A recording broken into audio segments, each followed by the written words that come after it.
Dear teachers, welcome to JS in English Learning. We are with Unit 3 of the revised PGTRB syllabus and we are discussing William Wordsworth's The Prelude, Book 1. அப்போ The Prelude Book 1ல அந்த காட்சி அமைப்பு எப்படி இருக்கு அப்படின்னா William Wordsworth is now a poet and he is quite unhappy with the city life and because of the pressure of the city life, he is without poetic inspiration. அவருக்கு அந்த கவிதை ஏற்றும் அந்த ஒரு ஸ்டிமுலாய் இல்லாமல் தவித்து கொண்டு இருக்கிறார். அவர் ஒரு விரக்தியில இருக்கார். அந்த நேரத்துல ஒரு சின்னதா ஒரு தென்றல் காற்று அவர் மீது மோதுகிறது. மோதணும்னா அவருக்கு சின்னதா அந்த திருப்பியும் எது இழந்து போனதாக அவர் நினைக்கிறாரோ அந்த ஒரு இன்ஸ்பிரேஷன் அவருக்கு கிடைக்குது. உடனே என்ன பண்றாரு? அப்படியே in the realm of thought, in the realm of imagination, he is imagining getting back to nature. அவரு குழந்தை பருவத்தை நோக்கி அப்படியே பயணிக்கிறார். அதை பத்தி அப்படியே பேசிக்கிட்டு இருக்காரு. What nature does to human beings அப்படின்னு சொல்லிட்டு இருந்தாரு. Now begins the second chunk of the lines. அது ரொம்ப லாங் லைன், ரொம்ப லாங்கான போயம். அதுல வந்து செகண்ட் பிளாக். இந்த செகண்ட் பிளாக்ல ஹவு டஸ் ஹி பிகின் அப்படின்னா he begins with an address to liberty. எப்படி தொடங்குறாரு பாருங்க, ஒரு அப்பாஸ்ட்ரஃபி, அழகா ஒரு ஃபிகர் ஆஃப் ஸ்பீச் பயன்படுத்தி இருக்காரு. என்ன அப்படின்னு கேட்டீங்கன்னா, டியர் லிபர்ட்டி. லிபர்ட்டினா freedom. What does nature do to you? Nature makes you feel freed. நீங்க ஃப்ரீயான ஒரு ஃபீலிங், நீங்க ஒரு விடுதலை கிடைத்த மாதிரி ஒரு ஃபீலிங். அதனால அந்த விடுதலை கிடைத்த ஒரு உணர்வை அப்படியே அட்ரஸ் பண்றாரு. Dear liberty, yet what would it avail but for a gift that consecrates the joy. என்ன சொல்றாரு? இது வரைக்கும் இந்த சிட்டி லைஃப்ல கிடைக்காத ஒரு சந்தோஷம், ஒரு ஆனந்தம் எனக்கு இப்போது கிடைத்திருக்கிறது. எதனால இந்த ஆனந்தம் கிடைத்தது? Why? What made him feel this joy? Gentle breeze. The touch of the gentle breeze. Nature's touch. Nature அப்படி ஒரு சின்ன டச் போதும், அப்படியே என்ன வந்து எல்லாமே மறக்க வைக்கும். ஒரு சின்ன கடைக்கண் பார்வை, கண்ணியரின் கடைக்கண் பார்வை பட்டாலே போதும். ஒரு படத்துல சொல்லுவாங்க, நம்ம பசங்களாம் அப்படியே கிளம்பிடுவாங்க. இங்க பாத்தீங்கன்னா இயற்கை as a beautiful woman is gently touching William Wordsworth the poet. அந்த கண்ணியன் தொடுதல் இவரை வந்து ஆனந்த நிலைக்கு கொண்டு போகுது, பரவச நிலைக்கு போயிட்டாரு. நான் அப்படியே விடுதலையான ஒரு உணர்வு எனக்கு வந்துருச்சு. என்ன சொல்றாரு? எனக்கு நிறைய கிஃப்ட வந்து நேச்சர் கொடுத்துச்சு. என்ன gift? Happiness. And look at the word that he has used here. The gift that consecrates the joy. Look at the word consecrate. The word consecrate அப்படிங்கிறது எந்த realm யூஸ் பண்ணுவாங்க அப்படின்னா, it is used in religious realm. Religious realm, particularly Christianityல consecration is a ceremony. என்ன அப்படின்னு கேட்டீங்கன்னா, நீங்க இந்த துறவியர்களாக ஆகுறாங்க இல்லையா, அதுக்கு ஒரு பயிற்சி உண்டு, துறவரத்திற்கான ஒரு பயிற்சி. அந்த துறவர பயிற்சி வந்து ரொம்ப ரிகரஸான ட்ரைனிங். ஒரு சில இதில் 14 வருடம், 16 வருடம், 18 வருடம், இன்க்ளூடிங் அந்த யூஜி டிகிரி, பிஜி டிகிரி, மற்ற ட்ரைனிங் ப்ரோக்ராம், ரொம்ப ரிகரஸான ட்ரைனிங். அந்த ரிகரஸ் ட்ரைனிங் முடிச்சு ஃபைனலா அழைக்கப்பட்டோர் பலர், தேர்ந்து கொள்ளப்பட்டோர் சிலர், நிறைய பேர் போனா கூட ஒரு சில பேரு அந்த குருத்துவ நிலைக்கு உயர்த்தப்படுகிறார்கள். அந்த குருத்துவ நிலையை அவங்க அடைகிறாங்க இல்லையா, அப்ப அந்த ஆயரானவர் அவரை திருநிலைப்படுத்துவாரு. அந்த தலைமீது கை வைத்து அந்த ஒரு புனித எண்ணெயை தடவுவாங்க. That is called consecration ceremony. இது வந்து குருத்துவ நிலைன்னு சொல்றாங்க, ஆயர் நிலை, அப்புறம் போப்பாண்டவர் நிலை, எல்லாத்துக்குமே உண்டுன்னு வச்சுக்கோங்களேன். அப்ப nature is like a bishop giving a consecration, a blessing to William Wordsworth, the high priest of nature. பாருங்க எப்படி ஒரு அழகான ஒரு metaphorical comparison. Nature is personified into a bishop which is giving a gift to the for me. அவர் தான் ஃபார்மேஷன்ல இருக்கக்கூடியவர். அப்ப அவரை வந்து அந்த நிலைக்கு உயர்த்துகிறது. எந்த நிலைக்கு உயர்த்துகிறது? William Wordsworth is raised to the position of a high priest of nature. இந்த போயத்துல இருந்து தான் பாத்தீங்கன்னா அவருக்கு ஹை பிரீஸ்ட் ஆஃப் நேச்சர் அப்படிங்கிற பேருமே வந்தது. Okay, William Wordsworth is normally known as the high priest of nature. அவரை தேர்ந்தெடுத்து அவரை தனது குருவாக நேச்சர் தேர்ந்து கொண்டது. Are you there, teachers? Did you understand that? Yes, sir. இப்ப அவர் அப்படியே அந்த காத்து தன் மீது பட்ட உடனே அவர் யோசிக்கிறாரு என்ன அப்படின்னு கேட்டீங்கன்னா, this breeze is the sweet breath of heaven. breeze என்னன்னு சொல்றாரு? breath is the sweet breath of heaven. அப்ப heaven is personified into a person who is breathing air. Okay, கடவுள் தனது மூச்சு காற்றை மனிதனுடைய நாசில் துவாரத்தினூலே ஊதி அதற்கு உயிர் கொடுத்தார் அப்படின்னு தொடக்க நூல் சொல்லுது. ஜெனசிஸ் என்ன சொல்லுது அப்படின்னா, God created man out of dust, out of sand, and blew air into his nostrils. Sweet breath, தன்னுடைய அந்த சுவாச காற்ற இந்த பாடி என்னுள்ளே புகுத்தினார். இவருக்குள்ளார ஒரு கிளர்ச்சி உருவானது. அந்த கிளர்ச்சியை தான் என்னன்னு சொல்றாரு அப்படின்னா, it is inspiration, creative energy. இவருக்குள்ளார ஒரு கிரியேட்டிவ் எனர்ஜி வந்துருச்சு. இந்த கிரியேட்டிவ் எனர்ஜி அப்படியே லைட்டா தொடங்கி அப்படியே இவருக்குள்ளார தொடங்கும் போது லைட்டா பிரீஸா தொடங்குச்சு. உள்ள வந்த உடனே அது என்ன ஆச்சு, ஒரு சூறாவளியா மாறி அப்படியே அவர் சூப்பர் மேன் மாதிரி ஒரு ஃபீல் பண்றாரு. there is a change in the wind. breeze லைட்டா பிரீஸ் பட்டது, அப்படியே அது என்னவா மாறிச்சு, கொஞ்சம் அப்படியே உக்கிரமாகி அது ஒரு பெரிய டெம்பஸ்டா மாறிச்சு. Are you there, teachers? This breeze is actually used as a symbol here to refer to creative energy. What is breeze symbolic of? Breeze is symbolic of creative energy. இங்க எழுதிரவா? breeze is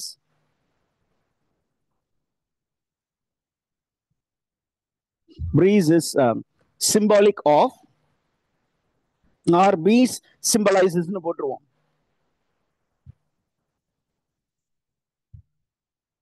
creative energy. Okay, அப்போ இந்த creative energy அப்படியே நமக்குள்ள வந்த உடனே சும்மா அப்படியே லைட்டா இருந்துட்டு போறது இல்ல, அப்படியே சின்னதா ஒவ்வொரு டிராப்பா தொடங்குறது, அப்படியே ஒரு பெரிய ஓஷனா மாதிரி அப்படியே இந்த மனிதனையே மாத்த போகுது அப்படிங்கிறாரு. And he says both are good. அது பிரீஸா இருந்தாலும் சரி, ஒருவேளை அது வெஸ்ட் விண்டா மாறினாலும் சரி, both are congenial power. What is breeze and west wind called by William Wordsworth அப்படின்னு கொஸ்டின் கேட்கலாம். How does he call breeze and west wind? The two aspects of creative energy. He calls it as congenial power. What do you mean by congenial power? Congenial, genial அப்படின்னாவே very happy powers, that which makes you happy.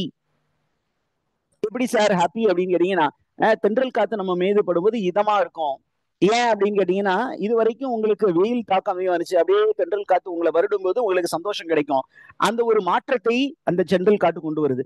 இதுவே ஆட்டம் சீசன்ல பாத்தீங்கன்னா நிறைய இலைகள் உதிர்ந்துச்சு, உங்கள்கிட்ட இருக்க தீயதான எண்ணங்கள் எல்லாம் அப்படியே பெரிய முகல் மாதிரி உங்களை போட்டு அமுக்கும் போது தென்றல் காத்து வந்து அந்த பிபி ஷெல்லி வந்து ஓட்டு வெஸ்ட் விண்ட் சொல்லும் போது என்ன சொல்லுவாரு, அந்த அந்த வெஸ்ட் விண்ட் வந்து என்ன பண்ணுச்சு, சூறாவளி காற்று வந்து இந்த கீழே இருந்த அந்த தேவையற்ற எண்ணங்கள், பழுதுபட்ட எண்ணங்கள், பாவப்பட்ட எண்ணங்கள் எல்லாத்தையும் என்ன பண்ணுச்சு, இந்த நிலப்பகுதியின் மேலே இருந்து தூக்கி கொண்டு போய் கடல்ல போய் ஆத்திருச்சு. So it is doing the process of cleansing. அப்ப wind is cleansing us, creative energy is cleansing us, inspiration was cleansing him, and it also gave him a promise. என்ன, ஒரு சீசன் முடிஞ்சிச்சுப்பா உனக்கு, அடுத்த சீசன் வந்துச்சு. என்ன சீசன் வந்துச்சே, ஃபீலிங்ஸ். இங்க என்ன feelings வருது? there's the feeling of the spring. Spring has come. நீங்க பாத்தீங்கன்னா நம்ம ப்ரொலாக் டு கேண்டர்பரி டேல்ஸ் படிச்சிருப்போம். நீங்க நம்ம சேனல்ல வீடியோஸ் இருக்கு, கிட்டத்தட்ட ஒரு 6-7 வீடியோஸ், லாங் வீடியோஸ் இருக்கு, ஆல் டீடைல். அதுல அந்த ஃபர்ஸ்ட் செக்ஷன் எடுத்து பாத்தீங்கன்னா, where he speaks about the arrival of spring. Arrival of spring எப்படி சார் தெரிஞ்சுக்கலாம்? அந்த அரைவல் ஆஃப் பிரீஸ், அவர் arrival of the gentle showers of April. அப்ப இங்க என்ன சொல்றாரு, The breeze brings along with it vernal promise. What is vernal promise? உங்களுக்கு question கேட்டு போயிடலாம். Vernal promise means the promise of life given by spring. இது வரைக்கும் எல்லாமே உயிரற்றதாக காட்சி அளித்தது. இப்போது நான் வந்துட்டேன், இன்னமேட்டு எல்லாமே பச்சை பசேல் என்று மாறிவிடும் அப்படிங்கிற ஒரு ப்ராமிஸ். ஓகே, அப்ப அந்த ஒரு ப்ராமிஸ் வந்தோன்னே இவர் என்ன பண்றாரு, ஆகா நமக்கு கிரியேட்டிவ் எனர்ஜி வந்துருச்சு, நம்ம யாரு தொட்டுட்டா, நமது தெய்வம் நம்மை தொட்டு விட்டது.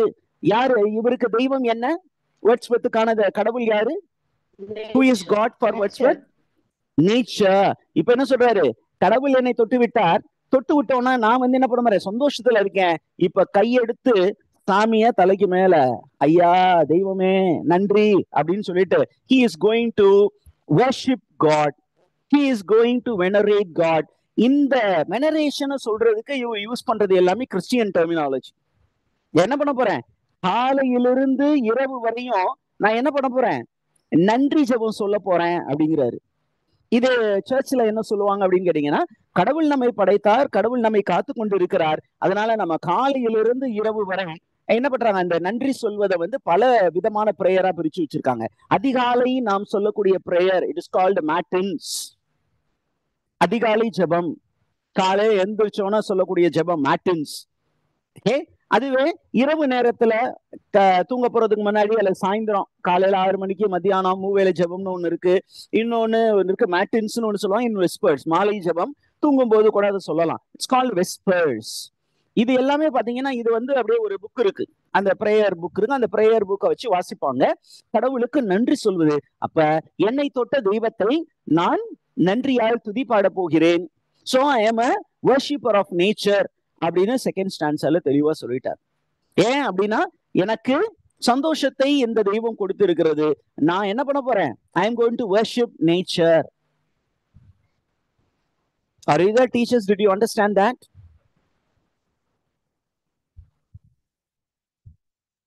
Yes, sir. Shall we go to the third chunk? ஒரு தேர்ட் பிளாக் இருக்கு, அந்த தேர்ட் பிளாக்கை பார்ப்போம். நான் ஒரு சில வரைக்கும் நம்பர் பண்ணிட்டு அதுக்கப்புறம் நம்பர் பண்ண விட்டுட்டேன். ஏன் அப்படின்னா கரெக்டானது ஒரிஜினல் டெக்ஸ்ட்ல எது வந்து ஃபர்ஸ்ட் சங்க் செகண்ட் சங்க் வரைக்கும் நான் பார்க்க முடிஞ்சிச்சு. அதுக்கப்புறம் இந்த பேஜ் பிரேக் வரும்போது அந்த சங்க் வந்து கரெக்டா ஃபாலோ பண்ண முடியல, ஏன்னா அதை யாருமே அத்தாரிட்டேட்டிவா சொல்லல. நானா எனக்கு புரிஞ்சுக்கிறதுக்கு சங்க் நம்பர் 1, நம்பர் 2, நம்பர் 3 அப்படின்னு பிளாக் நம்பர் பண்ணியிருக்கேன். வேற எங்கேயாவது நம்பர்கள் இருந்தா please let me know. Okay, நான் ஒரு 4-5 மேனுஸ்கிரிப்ட் ரெஃபர் பண்ணேன், அந்த மாதிரி இதுதான் ஸ்டான்ஸா 1 ஸ்டான்ஸா 2ன்னு சொல்லல, நானா நம்பர் பண்ணி வச்சிருக்கேன். இப்ப இவர் என்ன சொல்றாரு, இந்த பிரீஸ் தன்னை தொட்டதனால் அவருக்கு ஏற்பட்ட அந்த உள்ளுணர்வு, அதுல இருந்து வரக்கூடிய சிந்தனைகளை பத்தி பேசிட்டு வந்தவர் இப்ப திருப்பியும் என்ன பண்ண போறாரு, சாமுவேல் டெய்லர் கோல்ட்ரிட்ஜ் அட்ரஸ் பண்றாரு. இப்போ ஒருவரை இல்லாத ஒருவரை அட்ரஸ் பண்ணும்போது நம்ம என்ன ஃபிகர் ஆஃப் ஸ்பீச்னு சொல்றோம் டீச்சர்ஸ்? இது எல்லாமே யூனிட் 10ல உங்களை டெஸ்ட் பண்ணுவாங்க. Figure of speech. It's called apostrophe. எப்படி சொல்ற பாருங்க, thus O friend. Thus O friend. O friend here refers to Samuel Taylor Coleridge. It may also refer to all the readers in extended sense. இனிஷியலா அவர் Wordsworth தான் மைண்ட்ல வச்சு எழுதினாரு, but Wordsworth பிளேஸ்ல நம்ம கூட வச்சுக்கலாம். அப்ப வேர்ட்ஸ்வர்த் நம்ம கிட்ட பேசுறாரு, அப்பா நண்பா இதெல்லாம் தான் இதுல இருந்து நான் சொல்ல வர்றது என்ன அப்படின்னா என்ன கேக்குறேன்னா, today I am being touched by the gentle breeze. It gives me a joy, and this is the present joy, and it is a pleasurable moment. எனக்கு இந்த தொடுதல் கிடைச்சதுல இதுல இருந்து எனக்கு என்ன கிடைச்சது, ஒரு கிளர்ச்சி கிடைச்சது. இந்த கிளர்ச்சியை நான் உட்கார்ந்து எழுத போறேன். ஏன்னா நம்ம போயட்ரி அவர் சொல்லும் போது டெஃபினிஷன் சொல்லுவாரு. Poetry, what is the definition of poetry according to William Wordsworth? It's a spontaneous overflow of powerful feelings and emotions. அப்படியே அந்த உணர்வு வந்து அப்படியே வெளியில வருது, பொங்கி பொங்கி வருது, ஆனா உடனே உட்கார்ந்து எழுத போறது இல்லை.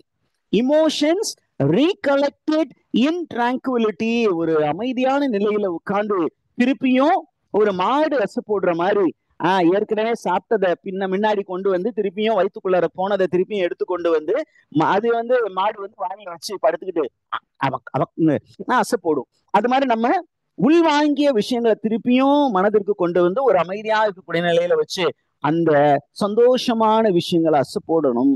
அப்ப இவர் சொல்றாரு, எனக்கு இந்த மாதிரி ஒரு ஹாப்பியான மொமெண்ட் வந்துச்சு, அந்த தென்றல் காத்து என்னை தொட்டது ஒரு ஹாப்பியான மொமெண்ட்.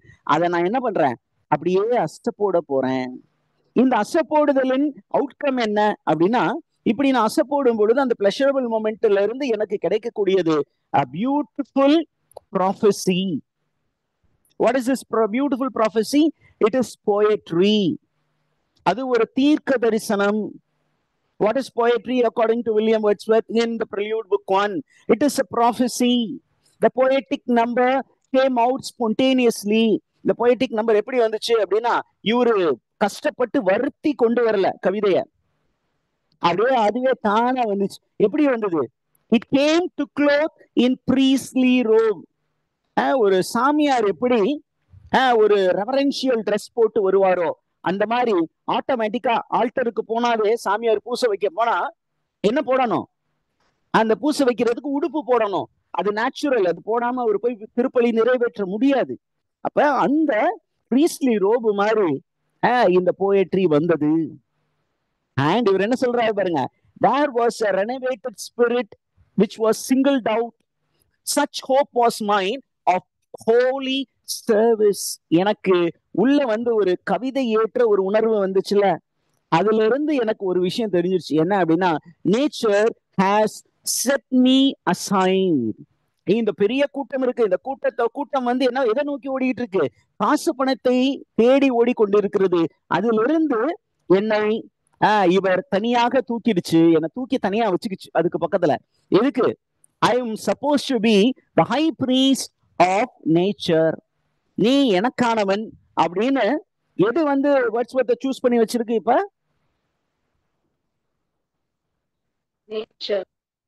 நேச்சர் வந்து தூக்கி வச்சிருக்கு. ஒரு படத்துல சிம்பு சொல்லுவாரு, ஏன் இவனை பார்த்திருக்க வேண்டியது தானே, இவனை இல்ல சுப்பிரமணிய படத்துல அந்த ஒரு டைலாக் இருக்கு, ஏன் அந்த பொண்ணு ஏன் இவனை பார்த்திருக்க வேண்டியது தானே, இவனை பார்த்திருக்க வேண்டியது, இவனது வாங்கின, இவன் எல்லாம் விட்டுட்டு என்ன மட்டும் பாக்குதுன்னா அது லவ் தானே அப்படின்னு. அதே இதுதான். எதுக்காக அந்த தெய்வம், அந்த கன்னி தெய்வம் என்னை எதற்கு தேர்ந்தெடுத்தது, நான் அதுக்கு பூஜை பண்ணணும், அபிஷேகம் பண்ணணும் அப்படின்ட்டு. அப்ப இயற்கை என்னை தனது குருவாக தேர்ந்தெடுத்து விட்டது.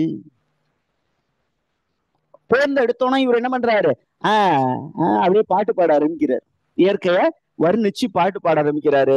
And he calls it as his voice. What is the voice of the poet? The voice of the poet is a poem. Note பண்ணிட்டீங்களா teachers? What is the voice of a poet? Poem. A poem. A poem is like a religious service. ஒரு திருப்பலி. ஏன்னா நீங்க திருப்பலியே பாத்தீங்கன்னா ஒரு poetry மாதிரி தான் இருக்கும். அப்படியே ஃபுல்லா அப்படியே போய்டிக் லைன்ஸ் தான். அதே சில நேரங்களில் பாத்தீங்கன்னா இம்பார்ட்டன்ட் அக்கேஷன், சாலம் அக்கேஷன் என்ன பண்ணுவாங்க, ஃபாதர் ஃபுல்லாமே பாட்டு பூசை வைப்பாரு. இப்ப இவரு என்ன பண்றாரு, ஒரு பாட்டு பூசை நிகழ்த்துறாரு. தந்தை மகன் தூயாவியின் பெயராலே அப்படின்னு சொல்லிட்டு அப்படியே கீர்த்தியா பாடிட்டு இருக்காரு. அப்படி பாடும்பொழுது இவர் என்ன சொல்றாரு, என்னுடைய பாட்டு ரொம்ப பெரிய அளவுக்கு இல்லைன்னா கூட even this is not a perfect one, it is an imperfect sound, but it is mingled with all my emotions.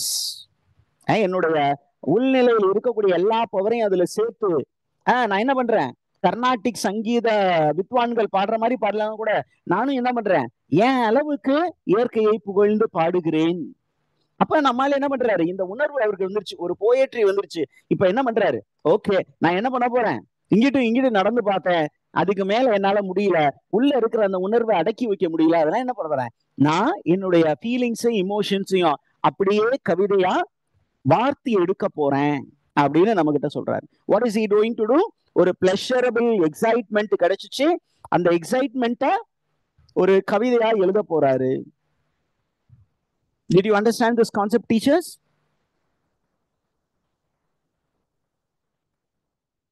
அப்ப எங்க போய் நம்ம உட்காரணும் அப்படிங்கும்போது அந்த சீசன் அப்படியே மாறுது.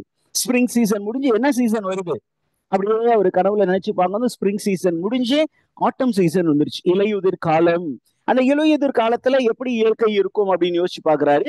இலையுதிர் காலத்துல அங்க பாத்தீங்கன்னா நான் அந்த ஒரு தினம் எப்படி இருக்கும் அப்படின்னா ரொம்ப கிளியரா இருக்கும், கிளவுட்லெஸ் ஸ்கை இருக்கும், ரொம்ப அமைதியான காலம் இருக்கும். சூரியன் எந்த டைம்ல அப்படியே இமேஜின் பண்ணி பார்க்கும்போது சூரியன் மதிய நேரத்தை கடந்து எதை நோக்கி போயிட்டு இருக்கு? ஈஸ்ட்ல இருந்து வெஸ்ட் நோக்கி போயிட்டு இருக்கு. அப்ப நூன்ல இருந்து 2 hours அப்படிங்கும்போது it's afternoon 2 o'clock. It was that day which he describes. அப்ப அது ஒரு ஆட்டம் சீசன்ல 2 மணி வேளையில் நான் அப்படியே என்ன பாக்குறேன்? With the silver cloud I am flying and I C sunshine on the cross. அப்படியே எந்த இடத்துல போய் செட்டில் ஆகலாம் அப்படின்னு யோசிச்சு போய்கிட்டே இருக்கேன். ஃபைனலா ஒரு இடத்த நான் சூஸ் பண்ணிட்டேன். மேல இருந்து பார்த்துட்டேன், ஒரு அழகான எனக்கு ஏற்கனவே பரிச்சயமான லேக் டிஸ்ட்ரிக்ட்ல ஒரு இடத்த நான் சூஸ் பண்ணிட்டேன். அந்த லேக் டிஸ்ட்ரிக்ட்ல எங்க அப்படின்னா ஒரு வேலி, ஒரு சமதள பகுதி, 2 மலைகளுக்கு இடையே அங்க ஒரு காட்டேஜ் இருந்தது. அந்த காட்டேஜ்ல போய் உட்கார்ந்து நான் கவிதை ஏற்ற வேண்டும் என்று முடிவு பண்ணிவிட்டேன் அப்படிங்கிறாரு. இது எல்லாமே எதுல வருது? அப்படியே கற்பனையில தான் எல்லாமே போயிட்டு இருக்கு இன்ன வரைக்கும். அப்ப இவர் என்ன சொல்றாரு? நமக்கு ஒரு பிளஷரபிள் எக்ஸைட்மெண்ட் வந்தா அந்த எக்ஸைட்மெண்ட் இருந்து என்ன வரும்? இமேஜினேஷன் வரும். அந்த இமேஜினேஷனுக்குள்ளார என்ன இருக்குமா? ஒரு ஐடியா ஃபார்ம் ஆகும். அந்த ஐடியால இருந்து என்ன இருக்கும்? ஒரு தாட் வரும். அந்த தாட்ல இருந்து நிறைய யோசனைகள் வரும். நியூசிங் அப்படிங்கிறாரு. இந்த தாட் வந்து நிறைய ஓடி வந்துகிட்டே இருந்து நம்ம மைண்ட்ல நிறைய கன்ஃபியூஷன் வராம இருக்கணும்னா என்ன பண்ணணும்? ஏதாவது ஒரு தாட்டை பிடிச்சிட்டு நீங்க அதை பத்தி ரிஃப்ளெக்ட் பண்ணணும். That is called musing in line number 80. Are you there, teachers? அப்ப நம்மளால என்ன பண்றாரு? அப்படியே மேல இருந்து பாக்குறாரு, ஒரு டாப் ஆங்கிள் இருந்து. இப்ப பறந்துகிட்டு இருக்காரு. கடந்த காலத்துக்குள்ளார அப்படியே பறந்து ஒரு பறவை மாதிரி போயிட்டு அங்க இருந்து அவர் பாக்குறாரு. என்ன அப்படின்னா, he looks upon the places.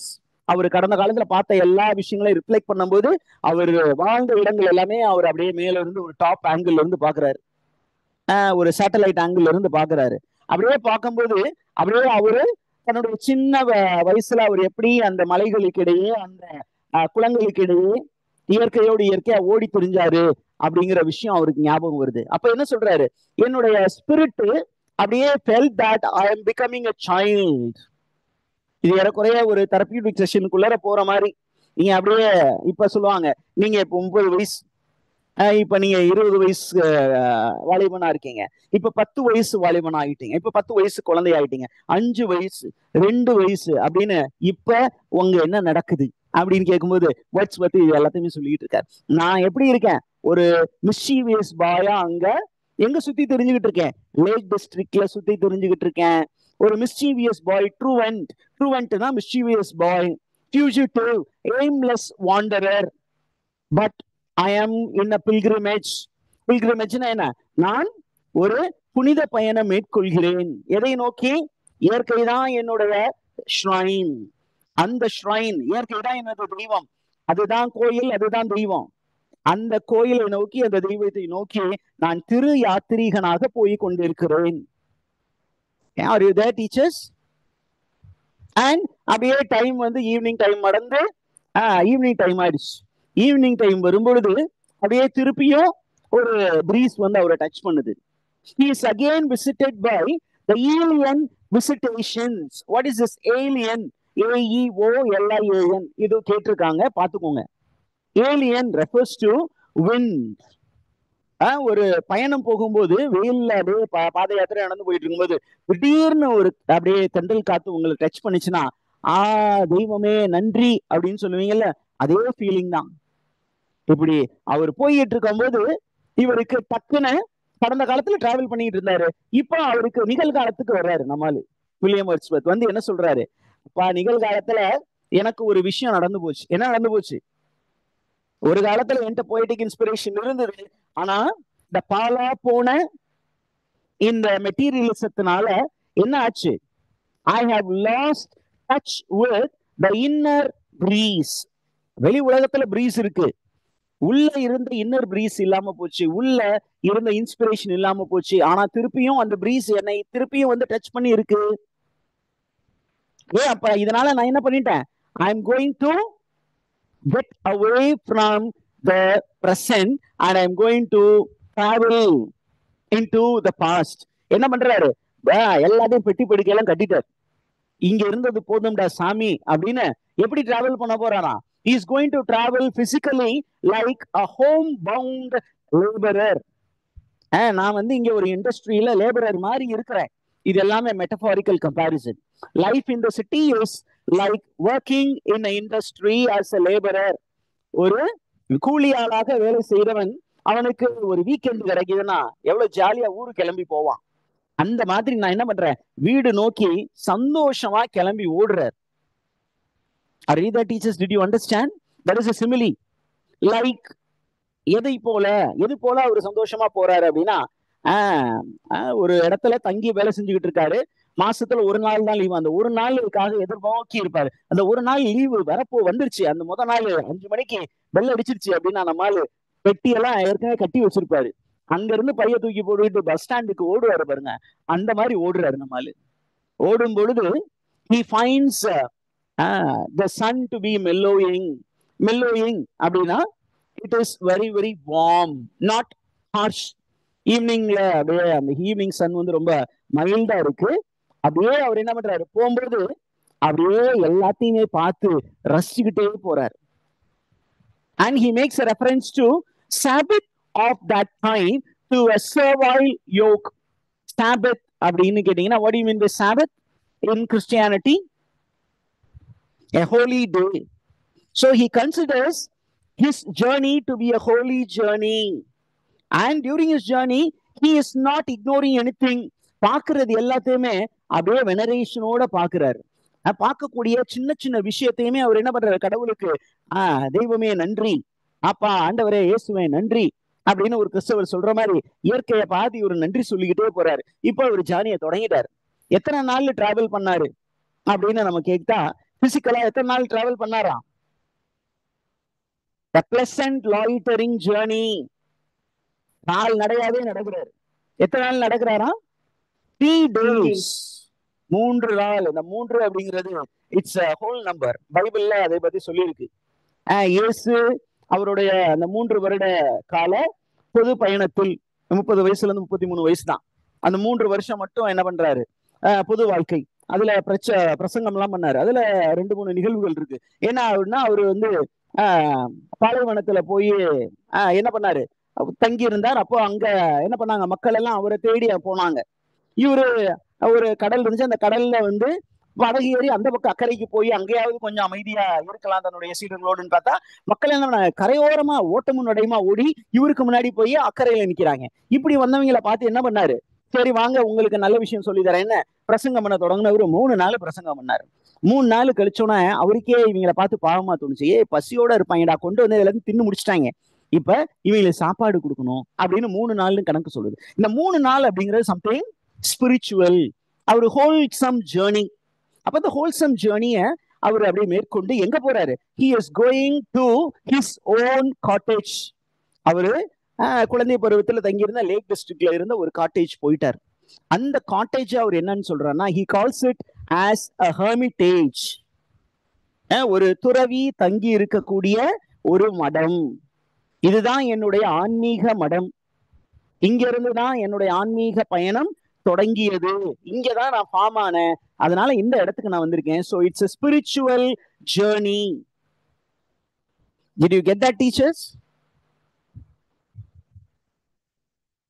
இந்த இடத்துக்கு போன போது அங்க அவரை ரிசீவ் பண்ணது யாரு சார், இந்த ஹெர்மிட்டேஜ்ல யாராவது இருந்தாங்களா அப்படின்னு சொன்னா, அவரு ரொம்ப தெளிவா சொல்றாரு, அங்க எனக்காக ஒரு ஜீவன் காத்து கொண்டிருந்தது.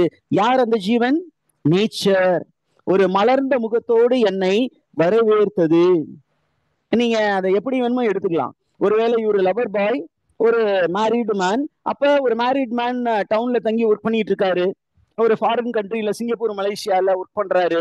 விரக்தியான நிலை, ஏன்னா அங்க ஒண்ணுமே தன்னுடையதுன்னு சொல்லிக்கிற மாதிரி இல்ல. அவரு சின்ன வயசுல வாழ்ந்து பார்த்த மனிதருக்கு யாருமே இல்லை. அப்ப வீட்டுக்கு போகணும்னு அந்த ஒரு ஆசை இருக்கும். அந்த ஆசையோடு ஓடி வரும்போது அந்த கட்டிய மனைவி தாலி கட்டி ஒரு 3 மாசத்துக்கு மட்டும் இருந்துட்டு அவ வந்து கர்ப்பமாயிட்டா, குழந்தைகளோட போய் வெயிட் பண்றா. 5 வருஷம் கழிச்சு நம்ம ஹஸ்பண்ட் திருப்பி போகும்போது எப்படி தன்னுடைய மனைவி அவனை ரிசீவ் பண்ணுவாளோ மலர்ந்த முகத்தோடு, வாங்க அத்தான் அப்படின்னு, அதே மாதிரி நேச்சர் வந்து ஒரு சியர்ஃபுல் ஃபேஸோட யார வரவேற்குது, வரவேற்குது. And it is night time. Night time is the time for romance. எவ்வளவு ரொமான்டிக்கா கொண்டு போறாரு பாருங்க. காலையில தொடங்கி நைட் டைம்ல போய் அங்க ரீச் பண்றாரு 3 நாள் கழிச்சு. Tonight the unbroken cheerful serene, நானும் என்னவளும் அந்த இரவு நேரத்தில், ஆஹா அப்படிங்கிறார்.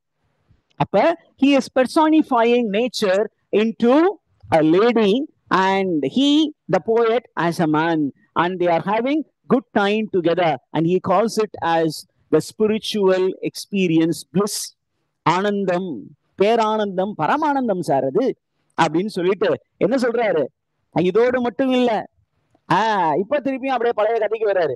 நான் என்ன பண்ணேன், இதுக்காக தானதேடா ஆசைப்பட்டாய் பாலகுமாரா, இந்த ஒரு அந்த கூடுதலுக்காகத்தானே ஆசைப்பட்டாய் அப்படின்னு சொல்லிட்டு அவரு கடந்த காலத்துல எப்படி இந்த ஒரு மணித்துளிகளுக்காக, இந்த ஒரு சங்கமத்திற்காக எப்படி அவர் பேராசை பேராவலோடு எதிர்பார்த்து கொண்டிருந்தார் அப்படின்னு சொல்றாரு. ஒருவேளை நான் அந்த ஜேர்னிக்கு போனேன்னா இந்த மாதிரி எல்லாம் எனக்கு கிடைக்கும், மார்னிங் டைம்ல என்ன மாதிரி விஷயம்லாம் அவருக்கு நடக்கும்.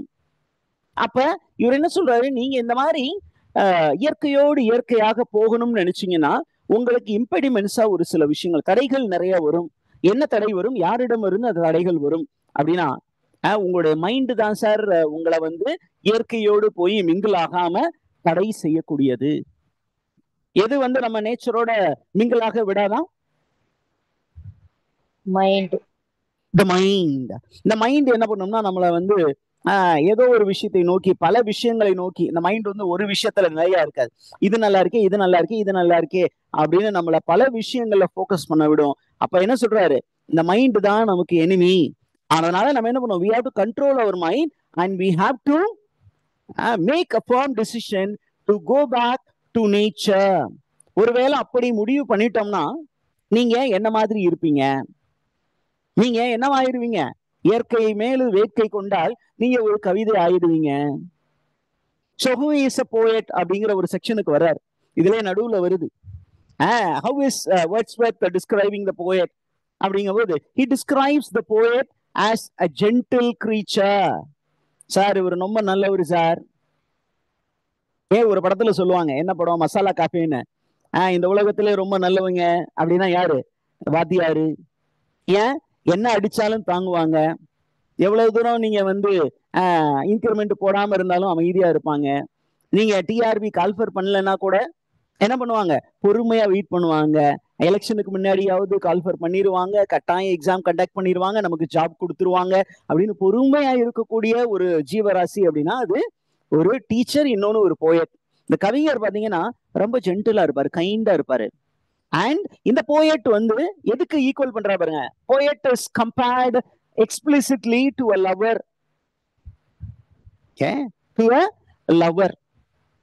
இந்த லவ்வருக்கு வந்து நிறைய பிரச்சனை வரும். என்ன பிரச்சனை, சாதாரண மனுஷனுக்கு வரக்கூடிய பிரச்சனைகளும் வரும்.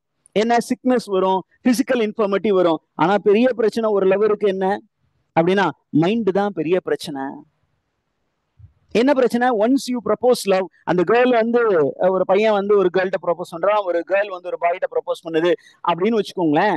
அந்த ப்ரப்போசல் அக்செப்ட் பண்ற வரைக்கும் வேற ஒரு பிரச்சனை, அக்செப்ட் பண்ணதுக்கு அப்புறம் ஃபுல்லாவுமே நம்மளை விட்டு போயிடுவாங்களோ, வேற யாராவது லவ்ட்டிக்கிட்டு போயிடுவாங்களோ அப்படின்னு ஒரு மைண்ட்ல அப்படியே அந்த ஒரு பர்டிகுலர் இமேஜை மட்டும் மைண்டுக்குள்ளார வச்சு அப்படியே அதை பத்தியே அசை போட்டி கொண்டு இருக்கும். அப்ப இந்த ஒரு பர்டிகுலர் திங்ல அவர் என்ன சொல்றாருன்னா, the greatest enemy to a poet என்ன அப்படிங்கும்போது, the greatest enemy to a poet is the unmanageable thoughts. 1008 thought வரும் சார் ஒரு போயட்டுக்கு. அந்த 1008 தாட்ல எது பெஸ்ட் அப்படின்னு ஃபில்டர் பண்ணி எடுக்கிறது தான் சார் ஒரு போயட்டுக்கு ரொம்ப கஷ்டமான வேலை. அப்ப இந்த மைண்டை வந்து மெட்டபாரிக்கலி கம்பேர் பண்ண போறாரு. என்ன அப்படின்னா, mind is metaphorically compared into a duteous mother dove that sits brooding. ஒரு பறவை, ஒரு தாய் பறவை, ஒரு தாய் புறா. அந்த தாய் புறா தன்னுடைய குஞ்சுகளை வந்து அப்படியே கீழே வச்சு அதை பத்தியே யோசிச்சுக்கிட்டு இருக்கும்.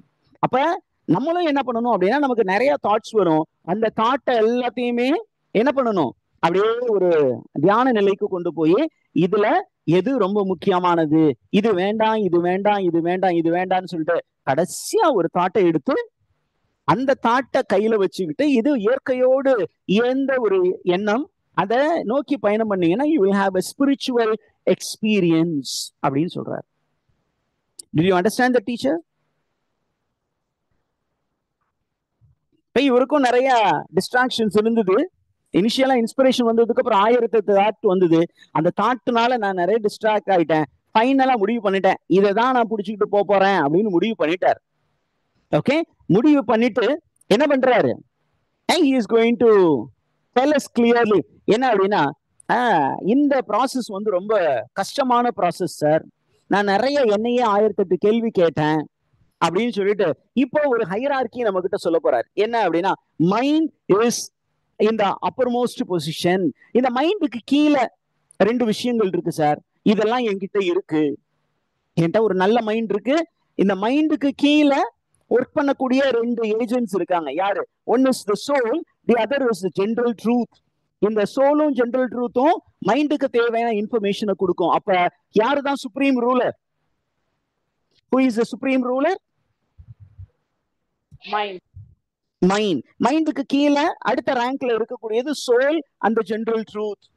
அப்ப இங்க பாத்தீங்கன்னா இந்த மைண்டையும் mind is metaphorically compared to a master. அவங்களுக்கு கீழே இருக்கக்கூடிய ஸ்லேவ்ஸ் ஆர் த ஹெல்பர்ஸ் யாரு அப்படின்னா சோலும் ஜெனரல் ட்ரூத்தும். சரி, இதற்கு கீழே இருக்கக்கூடியது என்ன அப்படின்னா external truth or external things which comprises of forms, உருவங்கள், உருவம், அரூபம் அண்ட் அதர் திங்ஸ். நம்ம கண்ணால பார்க்கக்கூடிய நிறைய விஷயங்கள் இருக்கு. அதுல இருந்து வரக்கூடிய ஜெனரல் ட்ரூத், அதுல இருந்து வரக்கூடிய ஆன்மீக அனுபவம், அதுக்கு மேல இருக்கக்கூடிய சிந்தனையியல், ஐடியாலஜி அட் த டாப் அப்படின்னு ஒரு ரேங்கிங் கொடுக்குறாரு. இந்த ரேங்கிங் எல்லாத்தையுமே நம்ம சரியா ஹேண்டில் பண்ணி அப்படியே போனோம்னா நமக்கு என்ன கிடைக்கும்? பேரானந்தம் கிடைக்கும் அப்படின்னு சொல்லி இருக்கிறார். இங்க நம்ம இன்னைக்கு ஸ்டாப் பண்ணுவோம்.